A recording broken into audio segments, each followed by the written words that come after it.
রানী রাসমণির জেদ শেষ পর্যন্ত রক্ষিত হয়েছে। এক শ্রেণীর ব্রাহ্মণের বিরোধিতা সত্ত্বেও তিনি দক্ষিণেশ্বরের মন্দির প্রতিষ্ঠা করেছেন মহা সমারোহে। সমারোহ মানে কি তেমনটি আর কেউ কখনো দেখেনি।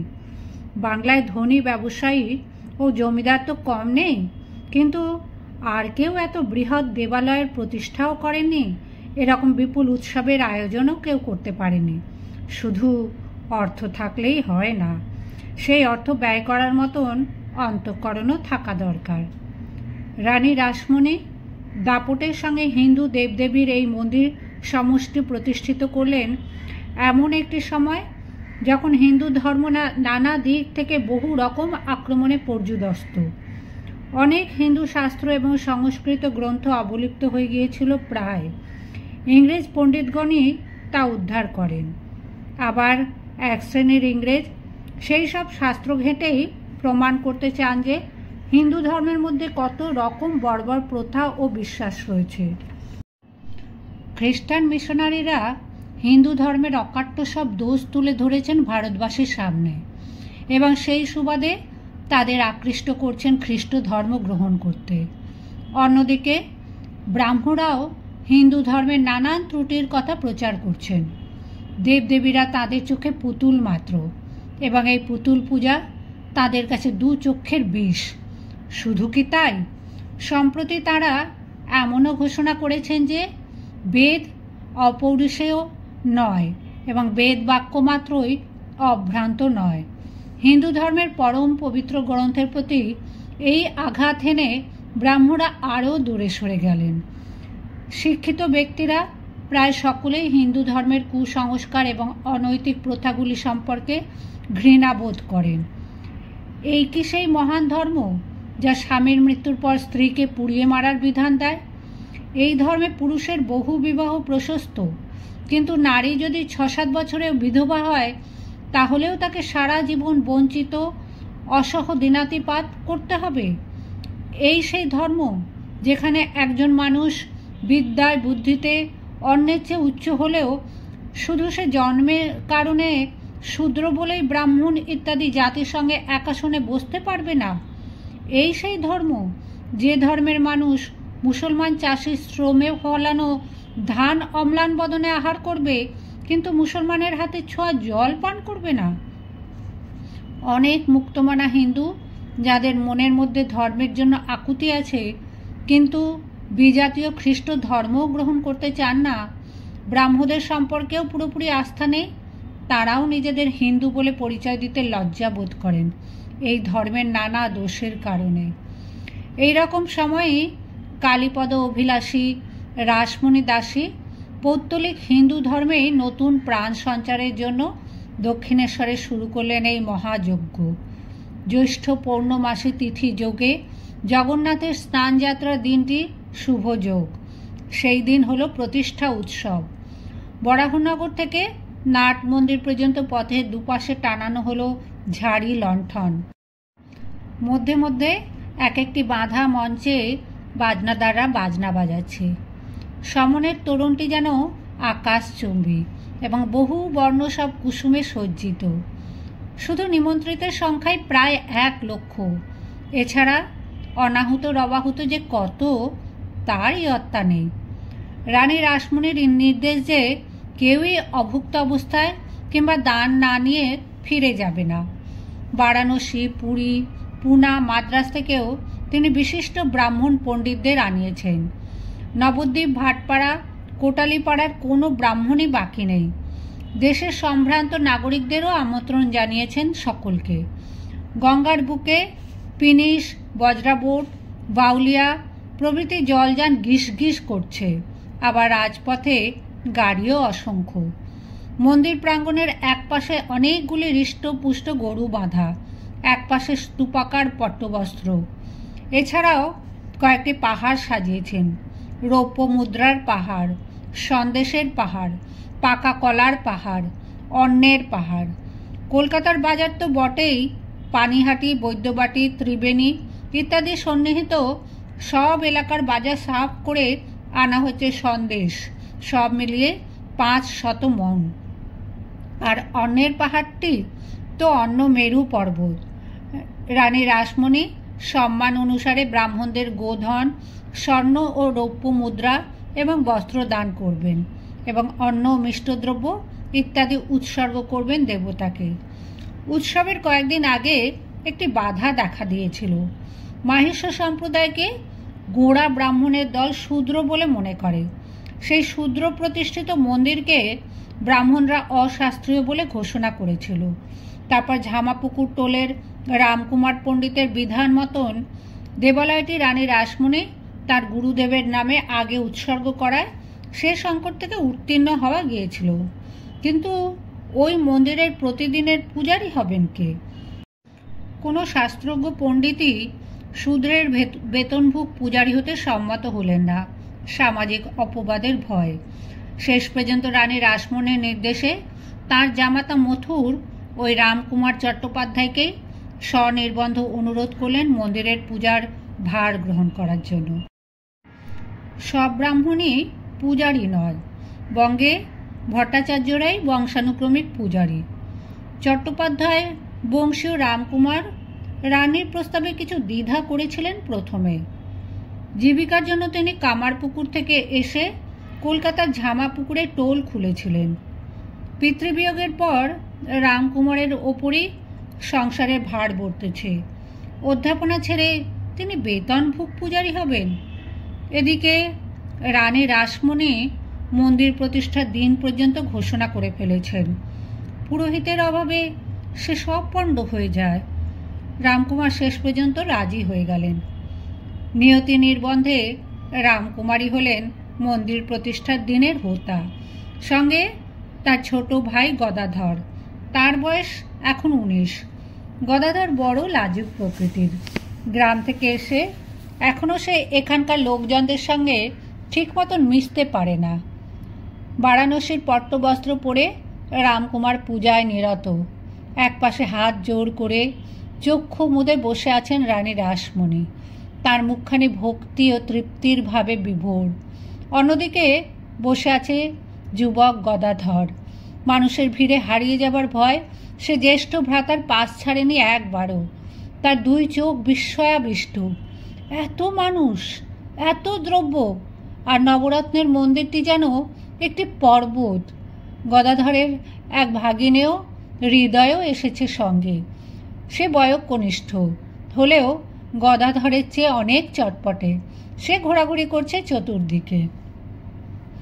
জানবাজারের মার পরিবারের সঙ্গে জোড়াসাঁকোর সিংহ পরিবারের সম্পর্ক অনেক দিনের।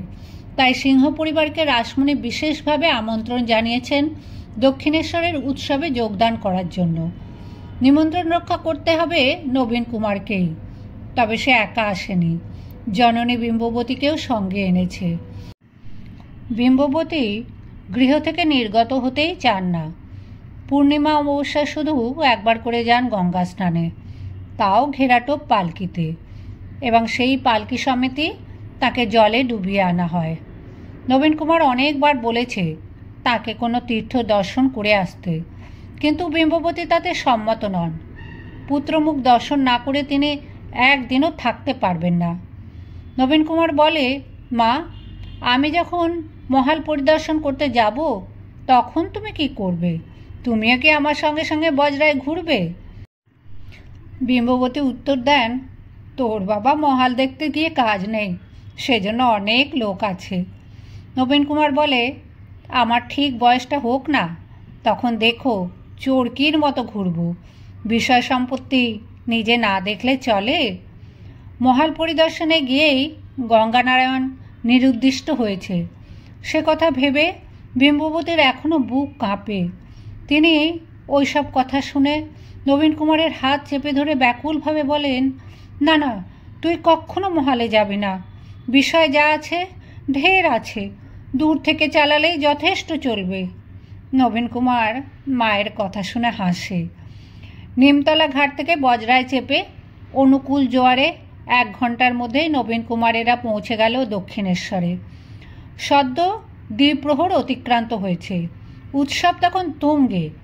জননীকে নিজের হাতে ধরে নবীন কুমার তীরে নামালো বিম্ববতীর মুখ ঘোমটায় ঢাকা। কোনো দিন তিনি সূর্যালোকে অচেনা মানুষের সামনে বেরোননি।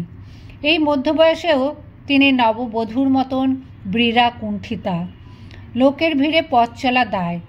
দুলাল এবং আরও কয়েকজন কর্মচারী মিলে সামনে থেকে পথ সাফ করে দিতে লাগলো।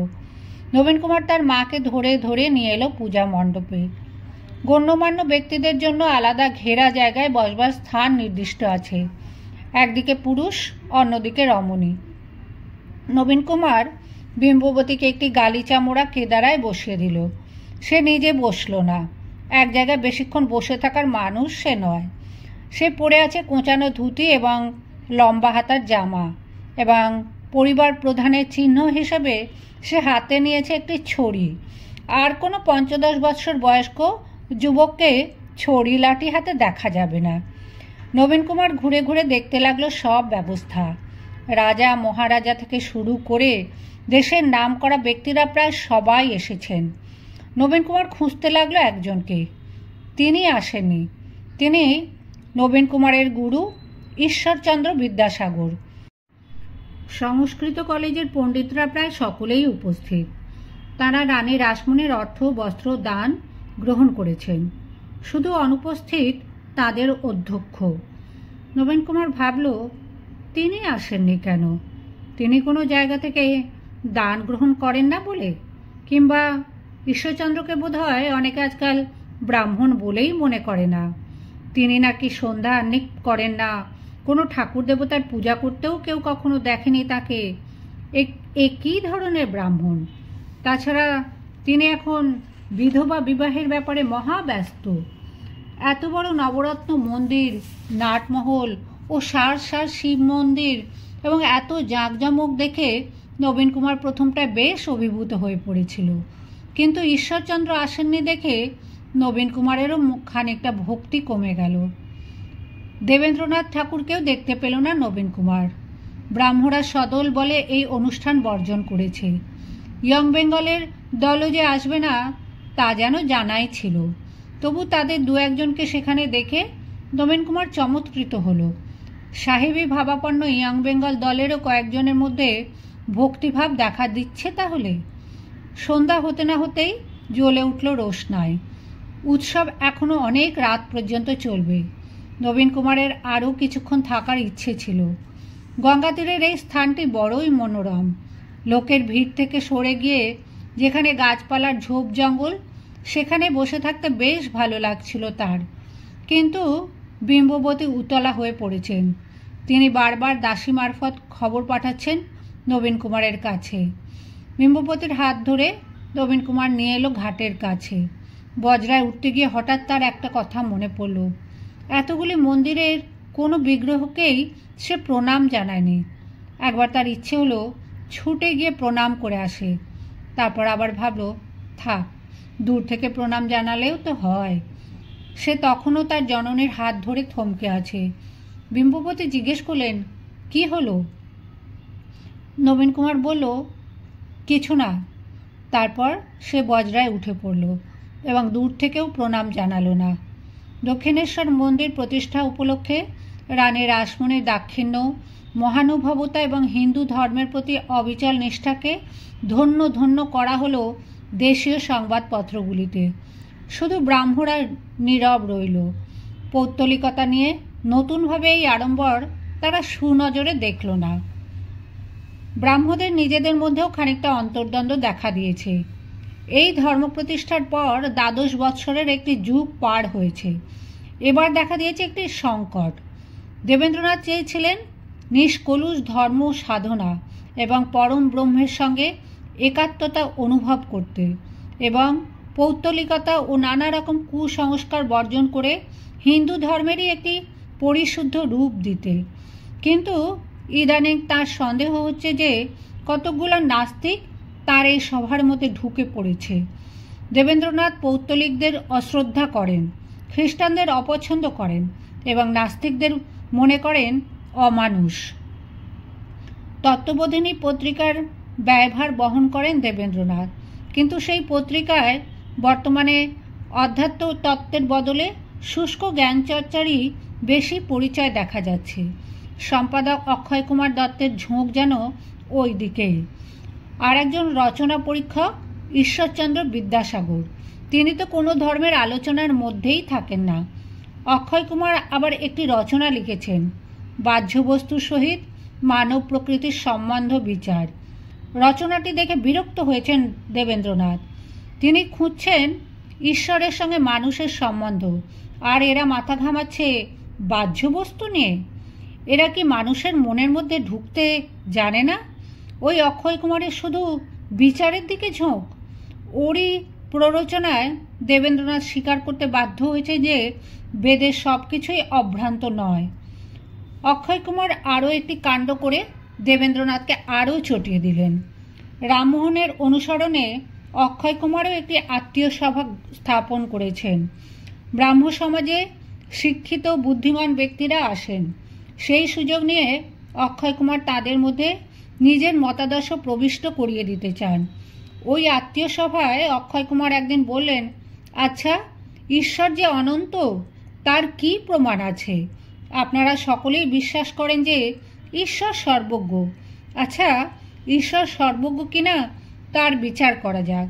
কে কে বিশ্বাস করেন ঈশ্বর সর্বজ্ঞ? হাত তুলুন তো। এ সংবাদ শুনে দেবেন্দ্রনাথের ধৈর্যের বাঁধ ভেঙে গেল। হাত তোলা ভোটাভুটিতে ঈশ্বরের স্বরূপ বিচার, এত দূর স্পর্ধা! তিনি তত্ত্ববোধিনী পত্রিকা একেবারে বন্ধ করে দেবার অভিপ্রায় জানালেন। শুধু তাই নয়, গোটা ব্রাহ্ম সমাজের ওপরেই অভিমান করে ভাবলেন এর সঙ্গে একেবারে সম্পর্ক ছেদ করবেন। এমনকি সংসারও পরিত্যাগ করে চিরকালের জন্য চলে যাবেন হিমালয়। সেখানে গিয়ে নিরবচ্ছিন্নভাবে ঈশ্বর চিন্তা করবেন এবং সত্যিই সেই রকম উদ্যোগ আয়োজন করতে লাগলেন। নবীন কুমার ষোড়শ বর্ষে পা দিয়ে দু একদিন ব্রাহ্মসভার অধিবেশনে যোগ দিতে এলো। তার গৃহে বিদ্যোৎসাহী সভা এখন জমজমাট। প্রতি সপ্তাহেই নতুন নতুন সদস্য আসছে এবং নানা প্রকারে চিত্তাকর্ষক বিষয় নিয়ে আলোচনা চলছে। কিন্তু নবীন কুমারের জ্ঞান স্পৃহা তাতেও মেটে না। শহরে যেখানে যেখানে বিদ্বজ্জন সমাগম হয় সেখানেই সে যেতে চায়। কিন্তু ব্রাহ্ম সমাজে নবীন কুমার নিজেকে ঠিক মানিয়ে নিতে পারল না। প্রথম বাধা বয়সের। ব্রাহ্ম সমাজের সকল সভ্যেরই বয়স নবীন কুমারের দ্বিগুণেরও চেয়ে বেশি। সে প্রায় বালক বয়সী বলে সভা চলাকালীন অবস্থায় সকলে তার দিকে মুখ ঘুরিয়ে ঘুরিয়ে চায়। তাছাড়া ব্রাহ্মদের মুখের ভাষা অতি সুগম্ভীর। এক একজন বক্তৃতা শুরু করে আর থামতেই চান না। পরম ব্রহ্মের প্রসঙ্গে অনেকে চক্ষু থেকে অশ্রু গড়ায়। এইসব দেখে শুনে তার হাসি পেয়ে যায়। স্বভাব চঞ্চল নবীন কুমার এরকম সভায় আর কতক্ষণ ধৈর্য ধরে বসে থাকবে? তাছাড়া একজন দলত্যাগী ব্রাহ্মও খানিকটা প্রভাবিত করল তাকে। লোকটির নাম যদুপতি গাঙ্গুলি। নবীন কুমারের চেয়ে সে বয়সে কিছু বড়। সে রীতিমতন দীক্ষা নিয়ে ব্রাহ্ম হয়েছিল। তারপর আবার ব্রাহ্মদের সংস্পর্শ ত্যাগ করে এক পাদ্রির কাছে গিয়ে ইউনিটারিয়ান মতবাদে বিশ্বাসী হয়েছে। সে মাঝে মাঝে বিদ্যোৎসাহী সমিতিতেও আসে। নবীন কুমারের সঙ্গে তার বেশ সৌহার্দ্য হয়েছে। সেই যদুপতি গাঙ্গুলি একদিন বলল, ভাই নবীন, তুমি আজকাল ব্রাহ্মদের সভায় যাতায়াত করছো শুনছি। নবীন কুমার বলল, ওদের ব্যাপারটা বোঝার চেষ্টা করছি। যদুপতি বলল, আমার ভাই বড়ই আশাভঙ্গ হয়েছে। বড় আশা নিয়ে আমি ওদের কাছে গেছলুম, কিন্তু দেখলুম ওদের কথায় আর কাজে মেলে না। কীরকম? ব্রাহ্মরা বলেন ওরা পুতুল পূজায় বিশ্বাস করে না, অথচ দেখো সব ব্রাহ্মদের বাড়িতেই এখনও পাথরের নুড়ি কিংবা মাটি কিংবা কাঠের দেবতা রয়েছে। ওরা নিজেরা হয়তো পুজো করেন না, কিন্তু তারা নিজের বাড়িতেই এখনও ওইসব পুজো বন্ধ করতে পারেননি। তাহলে সারা দেশে বন্ধ হবে কি করে? এমনকি ওইসব পুজোর খরচাও ওরা দিচ্ছেন। দেবেন্দ্রবাবুর বাড়িতে যে দোল দুর্গোৎসব হয় তার খরচা তো ওর স্টেজ থেকেই জোগাতে হয়। নবীন কুমার চুপ করে রইল। তারপর দেখো, ব্রাহ্মদের মধ্যে তো জাতিভেদ নেই, সবাই এক ঈশ্বরের পূজারী। এদের মধ্যে আবার ভেদাভেদ কি? কিন্তু বলো, বামুন কায়তরা ব্রাহ্ম হতে পারে, কিন্তু কোনো শূদ্রও কি ব্রাহ্ম হবে? কোনো ব্রাহ্মণের ছেলেমেয়ের সঙ্গে কোনো কায়েত ব্রাহ্মের ছেলেমেয়ের বিবাহ হয়েছে এ পর্যন্ত? আমি কিন্তু দেখিনি। নবীন কুমার তর্কে যেতে চায় না। সে ফস করে বলল, যাই বলো, দুর্গাপূজা কিংবা দোল বা রথযাত্রার উৎসব আমার বেশ ভালো লাগে। তাহলে তুমি ব্রাহ্মদের কাছে যাও কেন? দুটো জ্ঞানের কথা শুনতে, হরেক রকম মানুষজন দেখতে। নবীন কুমার একদিন শুনতে পেল শহরের আরেকটি বাড়িতে যুবকরা বিদ্যাচর্চার জন্য মিলিত হয়। প্রখ্যাত দেওয়ান রামকমল সেনের পৌত্র কেশবকে ঘিরে বসে এই আসর। হিন্দু কলেজে পড়বার সময় কেশবকে কয়েকবার দেখেছে নবীন কুমার। তার চেয়ে বছর দুয়েকের বড়, গম্ভীর, স্বল্পভাষী যুবক, সহজে অন্যদের সঙ্গে কথা বলতে চায় না। এমনকি কেউ কোনো প্রশ্ন করলে উত্তর দেয় না সহসা। নবীন কুমারের খুব একটা পছন্দ হয়নি কেশবকে। এত কিসের অহংকার! কিছুদিন আগে কেশব সম্পর্কে একটা গুজব শুনে নবীন কুমার একটু খুশি হয়েছিল মনে মনে। কেশব নাকি কলেজের পরীক্ষায় টোকাটুকি করতে গিয়ে ধরা পড়ে ভতস্মিত হয়েছে। এই ছেলের আবার অহংকার! হ্যাঁ। যদুপতি নবীন কুমারকে বোঝালো একদিন যে না, কেশব ছেলেটিও মোটেই সাধারণ নয়। সে ভাবুক প্রকৃতির মানুষ। বাল্যকাল থেকেই তার মধ্যে একটা শুদ্ধতার প্রকাশ পেয়েছে। সে পড়াশোনাও করে অগাধ।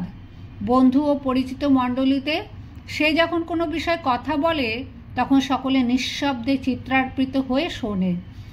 সম্প্রতি কেশব তার বন্ধুদের নিয়ে একটি থিয়েটার করারও ব্যাপার নিয়ে মেতেছে। নবীন কুমার একদিন যদুপতির সঙ্গে গেল কলুটোলায় কেশবদের বাড়ির আসরে। এখানকার যুবকরা সকলেই প্রায় তার কাছাকাছি বয়সী।